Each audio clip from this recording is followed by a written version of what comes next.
talking about live cinema and the art of cinema in 2020 and how that relates to cinema back in the 1920s. So, Emily, delighted to have you here joining us today. How are you doing? I'm very well, thank you. How are you? Yeah, really good. Really, really good. Now, I've been lucky enough to go to one of your events in when I was back in London at Wilton's Music Hall, and I was absolutely blown away by it. And that's why I asked if we could speak to you here on the radio today to tell Oh, more people about the interesting stuff that you guys do. Because here on It's the Friday Cocktail, we delve a lot into history, social history, but try and keep it kind of entertaining as well. And I feel like what you do perfectly fits into that. You founded the Lucky Dog Picturehouse. Tell us what it is. well, the Lucky Dog Picturehouse started with me wanting to go to a silent film night and having a lot of very, very talented piano playing friends. So I bought a very, very dodgy projector and screen on eBay, as one does in their 20s, and doesn't have anything else to spend their money on. And I put on an event, and we found that we absolutely packed out the place.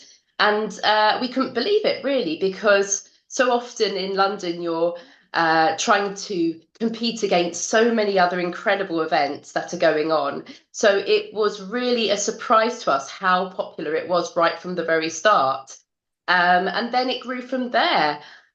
So we've been putting on events for, oh gosh, maybe 15, 16 years now. My It's very gosh, hard that to. is incredible. That's a long time. Well, but the films are even older, much older. And why? I mean, what you said that you wanted to go to a silent movie night. Where did that sort of random little bit of inspiration come from? Where did you even get that idea from?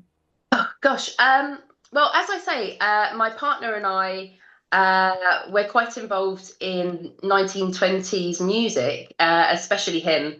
And he's a fantastic percussionist and jazz drummer, Mr. Nicholas David Ball. And we decided that it was really another way that we could use this music and entertain and hopefully make a little bit of money as well. I think it goes to show that age old adage, build it and they will come. You know, if you're interested in something, surely there's going to be other people out there that are interested too. So you just need to make it happen.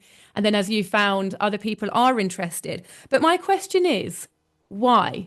Why do you think in this day and age, technology has come on so far in terms of cinema experiences? We've got digital opportunities at our fingertips. And why do you think people are interested in almost taking a step backwards? And what do they get out of an experience where it's black and white movies? It's not even sound coming out of any speakers anywhere. I Why? I think really it's due to the fact that it's a live event. It's exciting. You feel like you're being not only taken back 100 years, which is really something that in the 2020s we are finding. We have all these centenaries going on, which is very exciting. People want to be a part of it, but also the fact that live events like that sell. Where you feel like it's immersive. There's been immersive events going on all around the globe for the last 15, 16 years, as I say. It's very much a sort of millennial thing, I think, as an old millennial, that I've noticed all these pop-ups going on. But also there's this idea, I think, since the crash in 2008, there's this need to sort of go back to this time where you could feel like there was a lot of glamour and a lot of partying, and it's a form of escapism, I think, for a lot of people. I think that word is bang on. It's the escapism of it because the 1920s was seen as this era that was so glamorous. It was the introduction of the flapper dresses, if I'm right. Absolutely. So, Yeah. paint a picture of the 1920s and that sort of glamorous entertainment scene. Well, firstly, as someone from an Irish background, I have to say that obviously there was a lot of bad things going on in the 1920s as well. In America, there was the Dust Bowl, that was the 1920s, and there was a real big rich-poor divide straight after the First World War. Now, I think we should remember is with these films that the 20s, by the late 20s, we had sound. So the 20s themselves were a very, very small part of that. But if you're talking about what draws people to the 20s, I think it was the first real, I'm going to be pulled up on this, the first real sense of celebrity that you could see on screen. I mean, before that, we had gossip papers and gossip columns in newspapers in the Victorian era, where we would hear about the man about town and the woman about town. But in the 20s, we had the it girls and the it boys, and you could see them live on screen, which was something I think people really locked into and found very exciting. And who were some of these it people? You know, I know that you play Charlie Chaplin films, Buster Keaton. Am I banging on about some of the right names?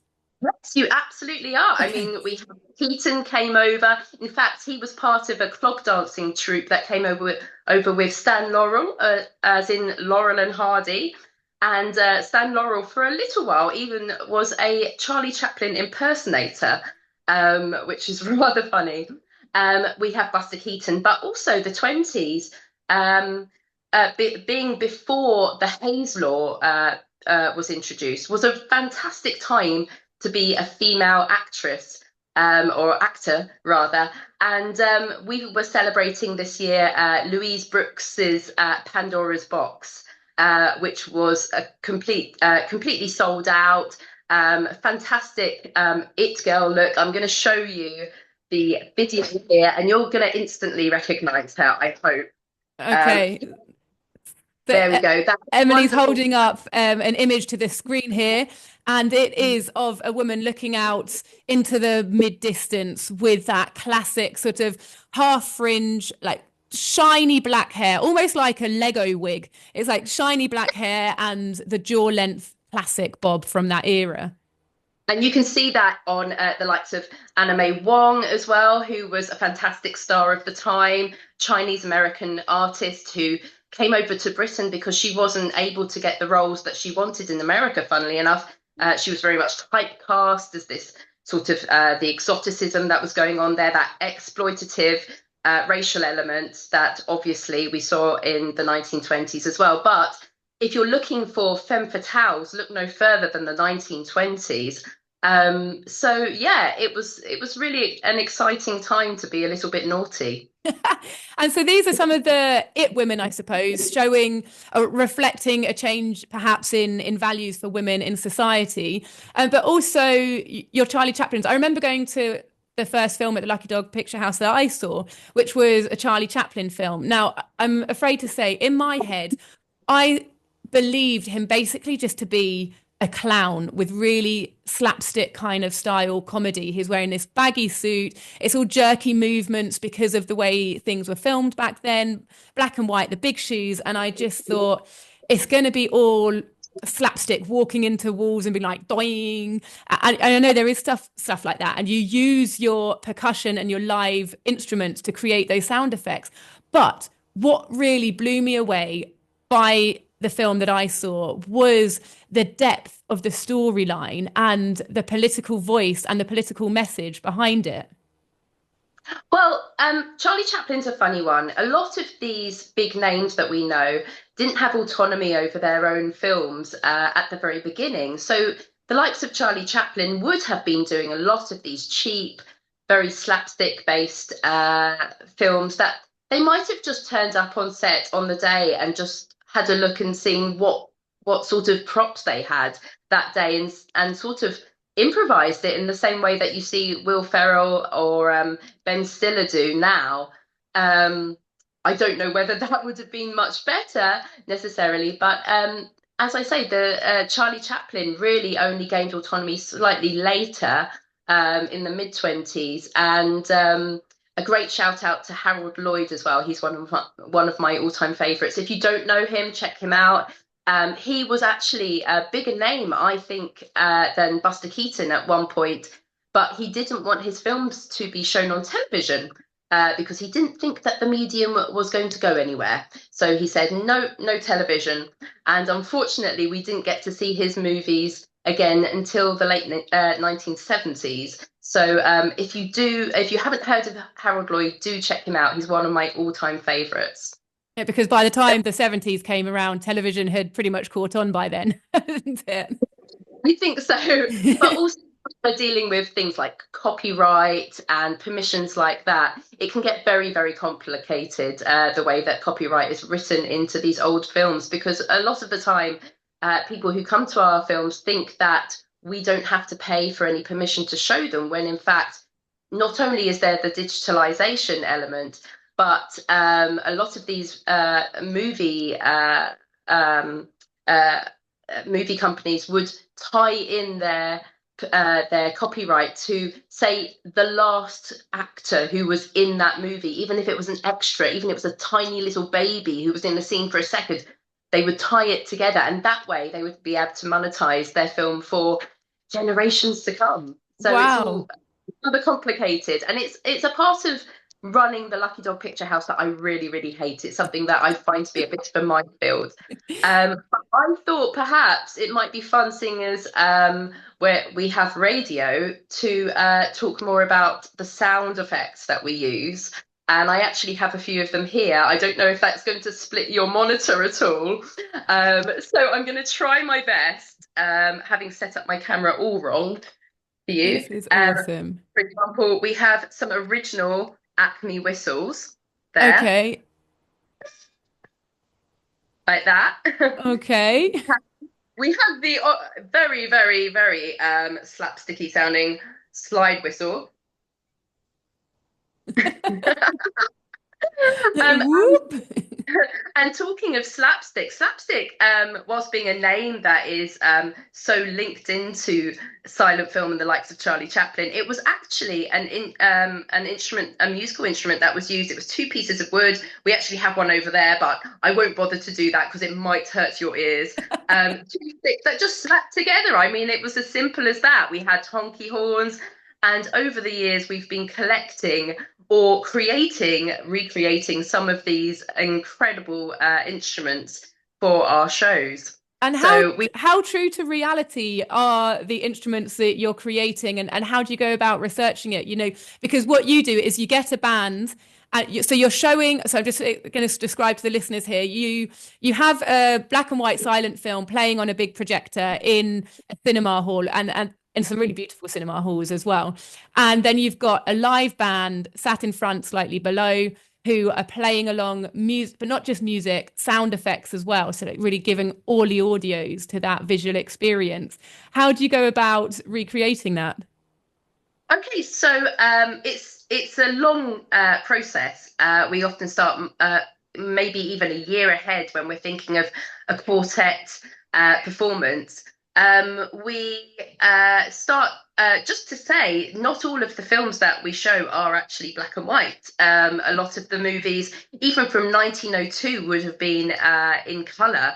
There would have been lots of techniques like dip dyeing, and there was one lady who worked with Georges Méliès, you might know his name, who was a French filmmaker, who was actually a stained glass maker, and she got a whole production line of people to paint her films, and it's really, really fascinating. If you ever see Voyage dans la Lune, that's a really, really beautiful movie from 1904.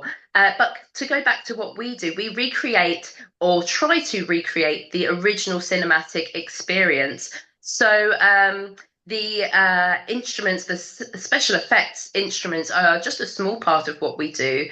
We try to research the sound that would have, that soundscape that would have been available at that time, would have been popular at that time. So, for example, we might tie in, if it was a comedy, we might tie in popular music from that time, maybe what was in the charts, what were people listening to.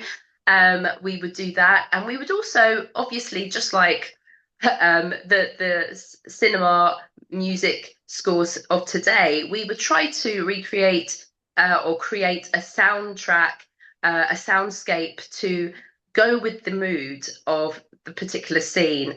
We tie particular musical motifs in with characters or objects that are very important to the scene, in the same way that people do when they're writing modern scores. So it's not that dissimilar. It's just more that we try to place it within that time. So it's quite obviously very, very extensive, actually. But also your events are quite, they're interactive with the audience. So you've done all this prep. You pretty much know what sounds and everything that you're going to make. But how does what you're doing, creating the sounds, interact with having a live audience there with you? Do you feed off each other? Can you feel each other's energy in a Oh, way? absolutely. I often come off of the stage absolutely buzzing. It's my favorite way, my favorite type of performance, because I do sing and play the guitar in other guises, in classical or jazz.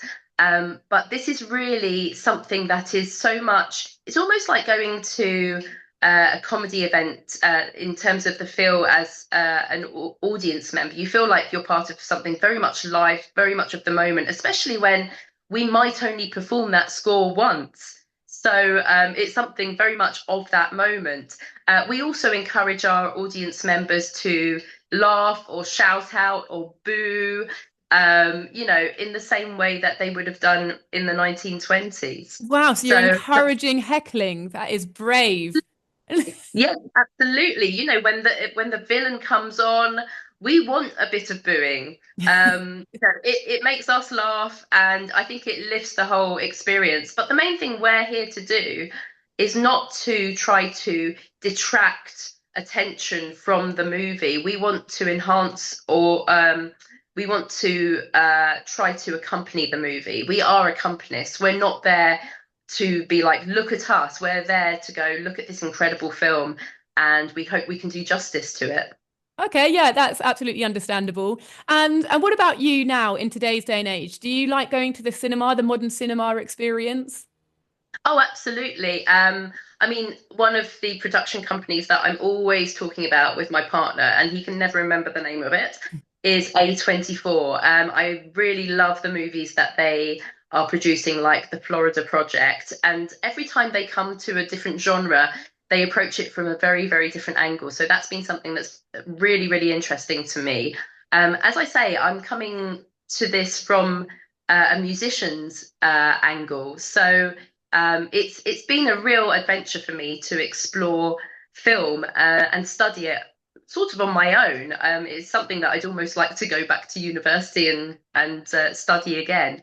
Wow, you're such a film buff. This is amazing. A cinema buff. Do you think that today's cinema experience has anything taken away from it? If you compare it to a 1920s experience, do you think there's anything missing, or is it just a different thing and it has technology? And well, I suppose my question is, what has technology changed about the cinema experience, better or worse? I don't think it's any worse. I really admire a lot of the cinema that's going on now. We're hearing more voices than ever before. We have way more diversity in Hollywood, and we're seeing movies that are non-English speaking winning awards and getting that elevation that they deserve, which I think is absolutely wonderful. Because let's face it, Hollywood and the movies has been run for the most part by old white guys. So it's wonderful to see a lot of different voices and backgrounds being represented. I am getting kind of bored of all of the superhero movies, though. I just feel like it must be very boring to act on those sorts of movies where you're just acting against a green screen for 90% of the time. It's like, just work out in the gym. It's kind of, yeah, and it's done now and it's a bit repetitive. Right, I've only got time for one more question, Emily. I'd just like to describe, I suppose, the whole experience for a viewer of a Lucky Dog event, and maybe specifically, I know you do the events in various different locations, but Wilton's Music Hall, I think, is a hall or a location that's very close to your heart. It really embodies everything that you do in the setting as well. So what's it like for somebody who comes along as they walk through the doors, sit through a film and go home? And do people come in fancy dress? We have had people come in fancy dress. We've actually encouraged it in the past. We did several Halloween events with the likes of obviously Nosferatu. If you know any silent films, probably Nosferatu is going to be the one that you know, the vampire film. And we have had people dressing up for that, which has been really, really fun. What I love is at the end of our events, asking the audience to raise their hands if they haven't seen the silent film before.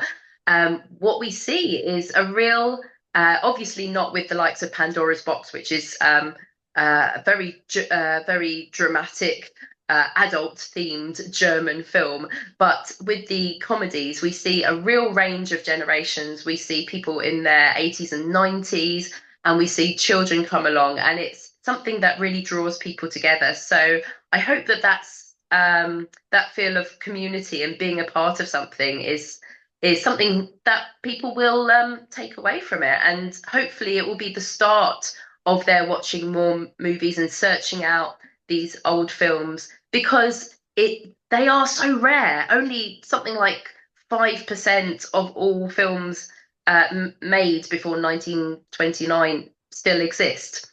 So it's something that's very rare, very unique, and I hope we're doing justice to it. Wow, that I had no idea about that, and that's extremely special. Emily, thank you so much for speaking to us today. It's been a pleasure to take a little trip down memory lane, go back in time with you, and thank you for sharing your passion.